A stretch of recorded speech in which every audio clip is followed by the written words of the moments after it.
The world really, our concern is right here on the Great Plains, our Fort Laramie Treaty Territory, and for our children and our grandchildren, our Lakota worldview of water.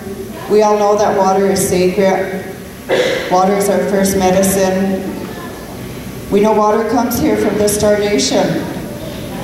Our pregnant women here in our families are carrying their babies in water. It's our first home. When we're born, we're bathed in sage water. Water is put on our mouth. Every ceremony that we have as Lakota people includes water. Water is the adornment of Mother Earth in our ancestral teachings, the way we grew up learning about water, about Mother Earth. We know that Wolpe is the companion to Mother Earth.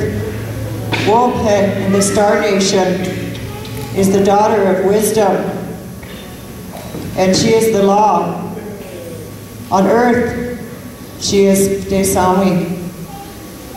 And she came here and taught us a good way to live, and so we continue that today to the best of our ability. So it's our privilege and our obligation to protect our sacred water. We protect it for these little ones in here, for our children. It's their water. It's their water, just as our ceremonies are their ceremonies. We keep it for them. We take care of it for them. We were doing some planning in Oweaku, and we looked at all the sicknesses here. So much diabetes, so much cancer, so much renal failure, so much hardening of the arteries, so much sudden infant death, so much birth defects. And we found these are all related to contaminants in the water. We saw a uranium mine in Nebraska owned by Cameco Corporation. It's called Crow Butte, in situ leach uranium mine, which uses a lot of water. It's not open pit like when we were teenagers. They puncture down thousands of feet into Mother Earth. They put pipes down there, and they shoot under high pressure a substance that will cling to the raw uranium ore, and then they bring it to the surface, and then they process it, and then they store it in 55-gallon steel drums, and then they truck it to Canada for further processing. So when we looked into that, we found there's a way for people to oppose these uranium corporations. You have to have scientific evidence, you have to have medical evidence. So we recruited some allies, Washichu allies, to be our pro bono attorneys. And we found that we do have evidence that links where they mine uranium in Crawford to the drinking water source right here on the Pine Ridge. The scientist who documented this worked with 15 other scientists for a period of 5 years to do this research. There's fractures and fissures and cracks in the rocks underground. And just like straw in a straw, water goes up, water goes down. That's how it is underneath us. Groundwater flows south, surface water flows north. We found there's a mixing of groundwater between the mine site in Crawford and the Pine Ridge Indian Reservation. This is evidence, scientific evidence that has been revealed with the latest technology nowadays.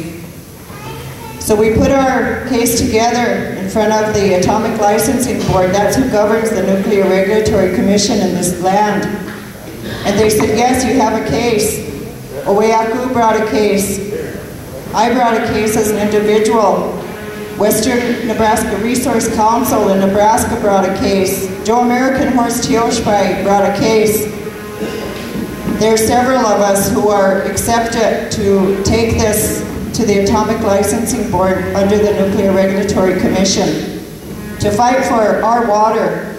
Our water is already damaged here from open pit uranium mining in the Sacred Black Hills when my generation was just being born. The United States government was the only customer of the Tennessee Valley Authority who operated the open pit uranium mine up there. They used to store the radioactive tailings along Cottonwood Creek. In 1968, there was a bad rainstorm and the dam broke, and those tailings were washed into the Cheyenne River, which comes here, which goes to Cheyenne River. It takes 20 years for it to travel, and they told the people in the mid-1980s, a lot of you are going to start to get sick. And a lot of us did, and we're still getting sick. So we made a case against the Cameco Corporation out of Canada. And for the past 5 years, we've been having a lot of side hearings. We haven't gone to the big hearing yet.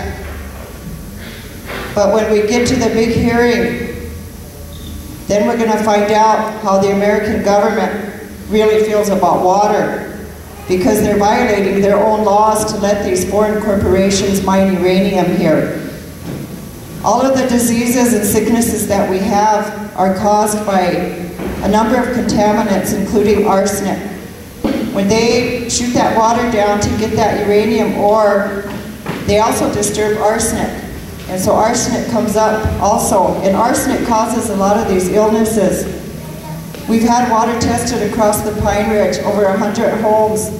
OEACU tested, USGS tested, IHS tested, Oglala Sioux Tribe tested, State of South Dakota tested, Women of all Red Nations tested, independent scientists from across America, Germany, and other countries in Europe tested our water. At my home, our maximum contaminant level, which is how the government measures contaminants in our drinking water, our arsenic level is 5 times the legal limit.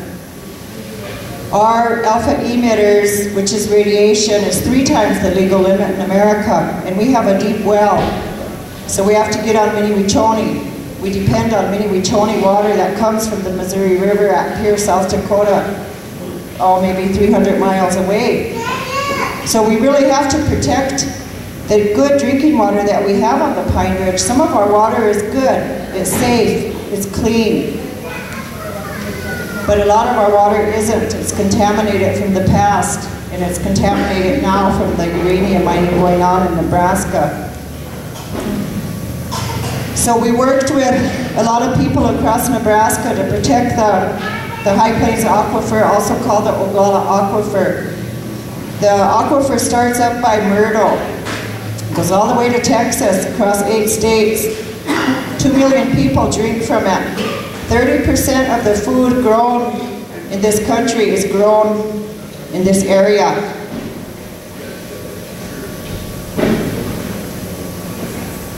This is the largest aquifer in North America, and it's one of the treasures of Mother Earth, and we feel that it's worth protecting.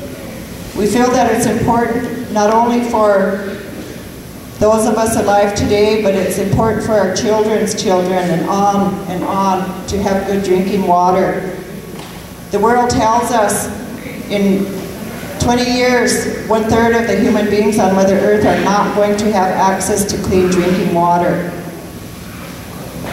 And we all want our grandchildren, when they're men and having babies, to have drinking water.